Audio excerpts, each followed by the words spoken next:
ध्यानम्।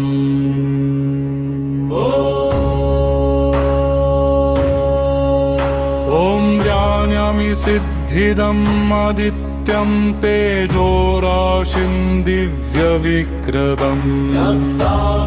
वरदा भयप्रदं सर्वसिद्धिसमन्वितम्। रत्नकाञ्चन संकाशं सप्ताश्वरथ संस्थितम्। ज्ञानशक्तिसमायुक्तं सिद्ध्यादित्यं नमाम्यहं विनियोगः। ओमस्य श्रीसिद्ध्यादित्यस्तोत्रस्य लेखरञ्जनऋषि अनुष्टुप् छन्दः श्रीसिद्ध्यादित्यदेवता। सर्वसिद्धिप्रापत्ये जपे विनियोगः न्यासः करन्यासः। ॐ सिद्धे अङ्गुष्ठाभ्यां नमः। ॐ आदित्याय तर्जनीभ्यां नमः। ॐ तेजसे मध्यमाभ्यां नमः। ॐ वरदाय अनामिकाभ्यां नमः। ॐ फलदाय कनिष्ठिकाभ्यां नमः। ॐ सर्वसिद्धिप्रदाय करतलकरपृष्ठाभ्यां नमः। हृदयन्यासः ॐ सिद्ध्यादित्याय हृदयाय नमः। ॐ तेजोरूपाय शिरसे स्वाहा। ॐ वरदहस्ताय शिखाय वशत। ॐ दिव्यदृष्टये कवचाय ॐ सर्वकर्मसाधकाय नेत्रत्रयाय वौषट।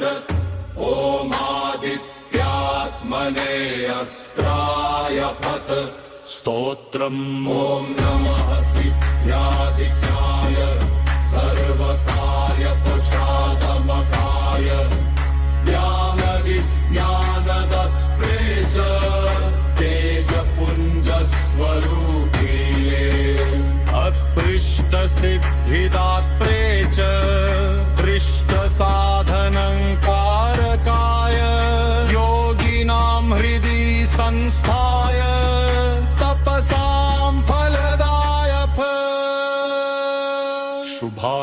शुभाशुभविवेकज्ञ कर्मबन्धविमोचक लेखरञ्जनवाक्येन स्तोत्रेण त्वां प्रपूजयेत्।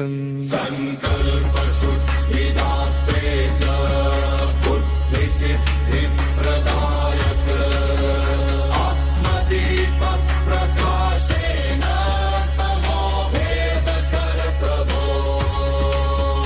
सिद्ध्यां देहि बलं देहि धनं देहि यशो देहि।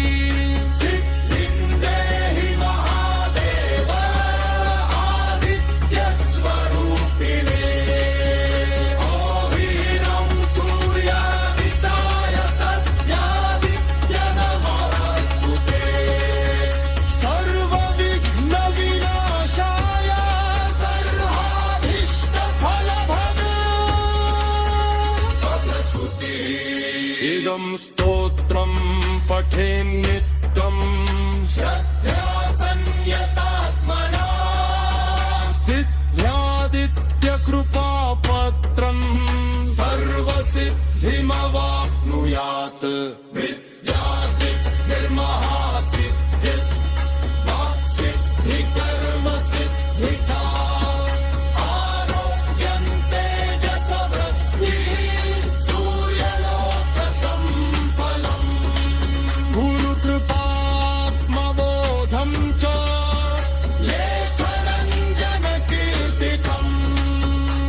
भवति साधको नित्यं सत्यं सत्यं न संशयः